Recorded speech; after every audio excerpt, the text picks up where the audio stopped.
मामला है मुंबई का, या फिर ये कह सकते हैं कि मुंबई के सबब का, आसपास के इलाके का है। नवी मुंबई में एक जगह है उरन, उरन तालुका यानी सब डिवीज़न। तो इसी उरन तालुका में लोगों की नज़र एक सड़क के किनारे पड़ी एक महिला की लाश पर जाती है। शाम का वक्त है और लोग देखते हैं कि एक महिला की लाश सड़क के किनारे पड़ी हुई है और लाश के आसपास खून के छींटे हैं, महिला का गला कटा हुआ है। और जब लोग इस महिला की डेड बॉडी को देखते हैं तो जाहिर है वो फ़ौरन पुलिस को इन्फॉर्म करते हैं और उरन की जो पुलिस होती है वो मौका वारदात पर जल्द से जल्द पहुंचने की कोशिश करती है। ये तारीख है 10 जुलाई 2023। पुलिस जब मौके पर पहुंचती है तो देखती है कि वाकई तकरीबन 50-55 साल की एक महिला सड़क के किनारे पड़ी हुई है, बल्कि महिला की लाश पड़ी हुई है और महिला का गला कटा हुआ है। लेकिन पुलिस ये देखकर हैरान रहती है कि महिला को बहुत करीब से 2 गोलियां भी मारी गई थी।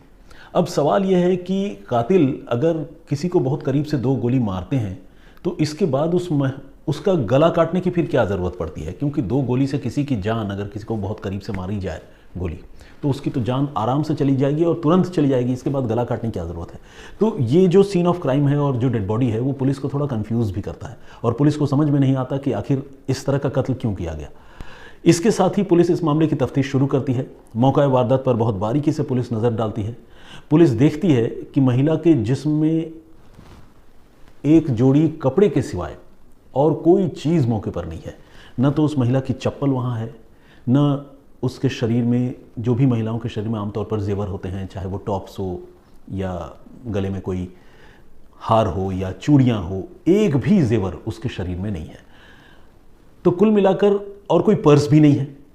तो कोई ऐसी चीज़ उस महिला की लाश के इर्द गिर्द पुलिस को नहीं मिलती जिससे उस मरने वाली महिला की पहचान हो पाती। और इसे देखकर पुलिस को 2 बातें समझ में आती है। एक बात तो पुलिस को ये लगता है कि शायद इस घटना के पीछे लूटपाट भी एक वजह हो सकती है, क्योंकि तभी सारे जेवरात और पर्स, मोबाइल, सारी चीज़ें वहाँ से गायब हैं। और दूसरी वजह यह भी हो सकती है कि शायद कातिलों ने जानबूझकर इन चीज़ों को गायब कर दिया हो ताकि इन चीज़ों के सहारे उस महिला की पहचान न हो जाए और कातिलों तक पुलिस न पहुंच पाए। ऐसा कातिलों के दिमाग में रहा होगा। तो पुलिस इन दोनों बातों को ध्यान में रखकर इस मामले की तफ्तीश शुरू करती है। पुलिस आसपास के इलाके का जायज़ा लेती है, देखती है कि कहीं कोई चीज़ अगर गलती से रह गई हो, छूट गई हो। और इस कोशिश में पुलिस को डेड बॉडी से थोड़ी ही दूर पर, चंद मीटर के फासले पर, एक चश्मे का डिब्बा मिलता है। चश्मे का डिब्बा आप सब जानते हैं, जो आई ग्लासेस हम लोग यूज़ करते हैं, वो एक बॉक्स में दुकानदार देता है। तो एक डिब्बा वहाँ पड़ा हुआ मिलता है और पुलिस जब उस डिब्बे को उठाकर उसको देखती है तो उसमें एक दुकान का नाम पता लिखा हुआ होता है और ये दुकान मुंबई के डोंबिवली इलाके का है। तो जब डोंबिवली इलाके की इस दुकान के बारे में पुलिस को पता चलता है तो पुलिस बिना देर किए हुए फ़ौरन उस चश्मे वाले दुकान पर पहुंचती है और उस दुकानदार से पूछताछ शुरू करती है और साथ ही उसको इस डेड बॉडी की तस्वीरें दिखाती हैं। डेड बॉडी की तस्वीरें दिखाने पर दुकानदार इस महिला को अपनी कस्टमर के तौर पर पहचान लेता है और न सिर्फ पहचान लेता है बल्कि बताता है कि ये भारती अंबोकर है और भारती जी की उम्र यही तकरीबन 54-55 साल की है और वो उनके दुकान की रेगुलर कस्टमर है और भारती डोंबिवली में ही रहती हैं। ये जानकारी पुलिस को मिलती है उस चश्मे के दुकानदार से। अब महिला का फ़ोन नंबर और पता दुकानदार के सहारे पुलिस हासिल करती है और हासिल करने के बाद पुलिस पहुंचती है उसके घर डोंबिवली में। जब महिला के घर पहुंचती है पुलिस और आस पड़ोस के लोगों से और घर वालों से पुलिस बातचीत करती है तो पुलिस को ये पता चलता है कि 10 जुलाई के रोज़ जिस दिन लाश मिली थी, जाहिर है चश्मे का डिब्बा बरामद करने के बाद उस दुकान तक पहुंचने में 1 या 2 दिन तो पुलिस को लगे होंगे। तो इतने दिनों में 2-3 दिनों के बाद जब पुलिस उसके मकान तक पहुंचती है उसको ढूंढते हुए, महिला के बारे में जानकारी जुटाते हुए, तो जो नाते रिश्तेदार हैं और जो पड़ोसी हैं वो महिला को ऑब्वियसली एक न सिर्फ पहचानने की बात करते हैं बल्कि बोलते हैं कि बहुत अच्छी महिला थी। और रिश्तेदार ये बताते हैं कि 10 जुलाई को वो अपने घर से ये कहकर निकली थी कि वो अपनी बेटी और दामाद से मिलने जा रही है। उनकी बेटी जो है मुंबई के पास ही एक और जगह है अलीबाग, वहाँ अलीबाग के पॉयनाड इलाके में रहती है। तो ये जो भारती अंबोकर है उसने अपने घर वालों को बताया था कि वो अपनी बेटी से मिलने अलीबाग जा रही है और उसकी अपने दामाद से बात हो गई है। इतनी जानकारी पुलिस को मिलती है और पुलिस जब महिला के मोबाइल नंबर से उसका CDR निकालती है, कॉल डिटेल रिकॉर्ड, तो पुलिस को पता चलता है कि अपने जीते जी आखिरी बार उसकी एक पर्टिकुलर नंबर पे कई बार बातचीत हुई, और ये नंबर किसी और का नहीं बल्कि उसी भारती के दामाद का है। यानी मयूरेश उस लड़के का नाम है, दामाद का, और मयूरेश से भारती की कई बार बात हुई होती है। ये CDR से भी ये बात एविडेंट है, पुलिस को पता चल जाता है। अब जिस आदमी से लगातार भारती की बात हो रही है, कत्ल के बाद उस आदमी का कोई अता पता नहीं है। वो आदमी न तो पुलिस थाने पहुंचता है, न कोई जानकारी देता है। ये अपने आप में एक अजीब बात है।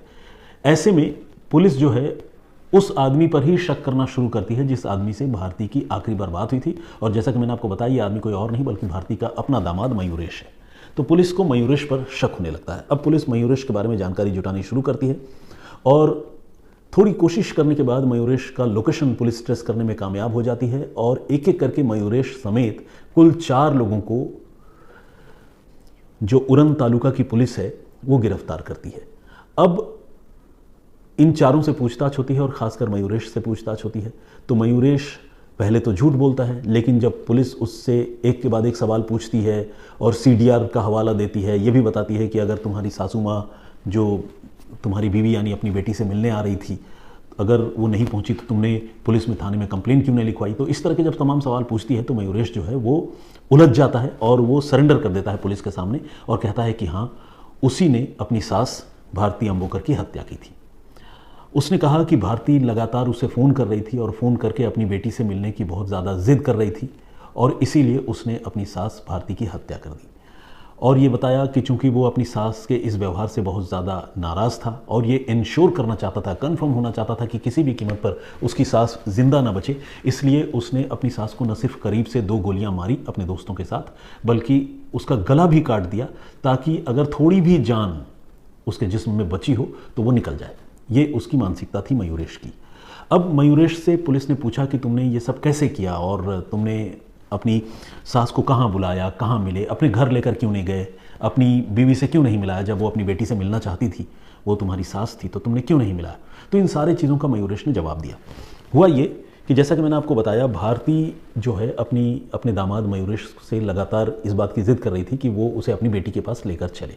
असल में भारती अपनी बेटी से काफ़ी दिनों से बात नहीं कर पाई थी, उसे मिलना चाहती थी, लेकिन मयूरेश जो है वो लगातार उसे टालता जा रहा था। आखिरी बार मयूरेश ने भारती से ये कहा था, अपनी सास से, कि उसकी बीवी यानी भारती की बेटी प्रीति वो प्रेग्नेंट है, और इस प्रेगनेंसी की हालत में वो जो है ज़्यादा लोड नहीं ले सकती, तो इसीलिए प्रेगनेंसी के बाद में वो उससे मिलवाएगा।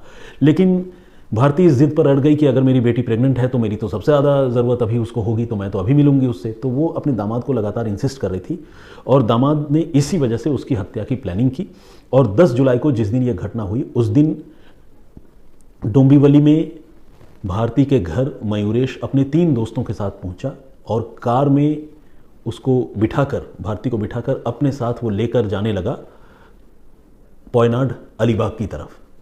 और रास्ते में उरन तालुका जब वो पहुँचे तो घर ले जाने की जगह उरन तालुका के एक सुनसान सड़क पर इन 4 लोगों ने मिलकर, यानी मयूरेश और उसके 3 दोस्तों ने मिलकर भारती की हत्या कर दी, और लाश वहीं फेंक दी।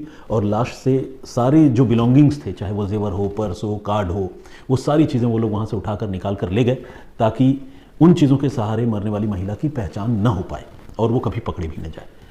लेकिन जैसा कि मैंने आपको बताया, उनसे एक गलती हो गई। ये सारी चीज़ें तो लेकर चले गए, लेकिन कत्ल करने की अफरा तफरी में, और जिसे कहते हैं कि उस जगह पर जो भी स्कफल सा या फिजिकल मारपीट जैसी जो भी हालत बनी होगी, हो सकता है महिला ने विरोध किया हो गोली मारे जाने से पहले, उस झूमा झटकी में उनके चश्मे का डिब्बा जो है वो मौके पर वहीं गिर गया। और ये जो कातिल है ये बाकी चीज़ें तो बटोर कर ले गए, जेवर वगैरह जिस्म से उतार कर ले गए, लेकिन चश्मे का वो डिब्बा वहीं पड़ा रह गया और वो उसे ले जाना भूल गए। और तकदीर का खेल देखिए कि उसी चश्मे के डिब्बे से धीरे धीरे करके तफ्तीश करती हुई पुलिस कातिलों तक और खासकर भारती के दामाद मयूरेश तक पहुंच गई। अब सबसे बड़ा सवाल यह है कि आखिर मयूरेश अपनी बीवी से अपनी सास को मिलने क्यों नहीं देना चाहता था। तो इसका जवाब यह है कि अब से ठीक 1 साल पहले, यानी अगस्त 2022 में मयूरेश अपनी बीवी प्रीति की हत्या कर चुका था, और इस हत्या के बारे में इस दुनिया में किसी को नहीं पता था सिवाय मयूरेश के। और मयूरेश कभी ये राज जो है बाहर नहीं आने देना चाहता था, और इसी वजह से वो लगातार अपनी सास भारती को अपनी बेटी से मिलने के मामले पर लगातार टाल रहा था और कह रहा था कि बाद में मिलवाऊंगा। और उसकी सास अब पीछे पड़ी हुई थी कि नहीं, मुझे अपनी बेटी से मिलाओ, अब तो काफ़ी दिन हो गए, कई महीने हो गए, साल भर होने को है, मिलाओ। तो जब इस तरह से वो इंसिस्ट कर रही थी तो फिर मयूरेश को लगा कि अगर उसकी सासू माँ इसी तरह से उसको इंसिस्ट करती रही और मिलने की ज़िद करती रही तो आज नहीं तो कल उसका भांडा फूट जाएगा और प्रीति की जो उसने हत्या की है उसके बारे में सास को पता चल जाएगा और हो सकता है पुलिस उस पर कार्रवाई करे, वो गिरफ्तार हो जाए। तो अपनी बीवी की हत्या का राज छुपाने के लिए उसने अपनी सास की हत्या कर दी, यानी एक कत्ल को छुपाने के लिए उसने दूसरा कत्ल किया। अब सवाल यह है कि उसने भारती की हत्या क्यों की? तो इसका जवाब यह है कि ये जो मयूरेश है ये एक आदतन अपराधी यानी क्रिमिनल माइंडेड लड़का है, क्रिमिनल माइंडेड आदमी है। 2014 में मयूरेश ने एक और आदमी की हत्या की थी, यानी ये तीसरा हत्या है। इस हत्या के बारे में दुनिया को पता था, पुलिस ने एफआईआर दर्ज की थी और मयूरेश को गिरफ्तार भी किया था और मयूरेश को गिरफ्तार करके उसे आजीवन कारावास की सज़ा भी दिलाई थी। इसी बीच सज़ा के बाद चाहे वो पेरोल पर हो या जैसे भी हो, ज़मानत पर हो सकता है कि वो बीच में बाहर आया था जेल से 2014 वाली हत्या में सज़ा होने के बाद, और तब उसने अपनी बीवी को यानी प्रीति को 9 लाख रुपए दिए थे। ये 9 लाख रुपए उसने कहीं से अरेंज किए होंगे, कहीं से लूटे होंगे, जैसे भी हो, क्योंकि वो क्रिमिनल टाइप का आदमी था ही। तो मयूरेश ने 9 लाख रुपए प्रीति को दिए थे और जब सज़ा काटने के बाद पूरी तरह से जब वो बाहर आया तो उसने बाहर आने के बाद अपनी बीवी प्रीति से उन 9 लाख रुपयों की वापस मांग शुरू कर दी। कहा कि मेरे पैसे जो तुम्हारे पास हैं दो। तो पति पत्नी के बीच में रिश्ते भी ऐसे थे कि उसकी बीवी प्रीति जो है वो 9 लाख रुपए उसे लौटा नहीं रही थी और दोनों के रिश्तों के बीच ये 9 लाख रुपए इतने भारी पड़ गए कि मयूरेश ने अपनी बीवी की ही हत्या करने की साजिश रच ली और उसने तय किया कि अगर 9 लाख रुपए उसे नहीं मिले तो वो प्रीति की हत्या कर देगा। और इसी प्लानिंग के तहत उसने आज से ठीक 1 साल पीछे अगस्त 2022 में अलीबाग के ही एक लॉज में अपनी बीवी की यानी प्रीति की गला घोंटकर हत्या की और उसकी लाश एक नहर में डाल दी। और आपको जानकर हैरानी होगी कि तब से लेकर अब तक, जब तक इस मर्डर का राज जो है राज ही बना हुआ था, वो लाश उस नहर में ही रही और पता नहीं नहर के पानी में बहती हुई कहाँ चली गई, उसके बारे में अब तक किसी को कोई जानकारी नहीं है। तो प्रीति की हत्या हो चुकी थी, प्रीति के बारे में किसी को जानकारी नहीं है, प्रीति की लाश गायब है और बेटी के बारे में ज़्यादा से ज़्यादा जानकारी जुटाने और उससे मिलने की जिद करने पर दामाद ने फिर सास की भी हत्या कर दी। लेकिन 2 कत्ल के ये जो वाक़ये हैं, ये जो वारदात है, इनका खुलासा एक छोटे से क्लू से हुआ और वो छोटा सा क्लू एक चश्मे का डिब्बा साबित हुआ।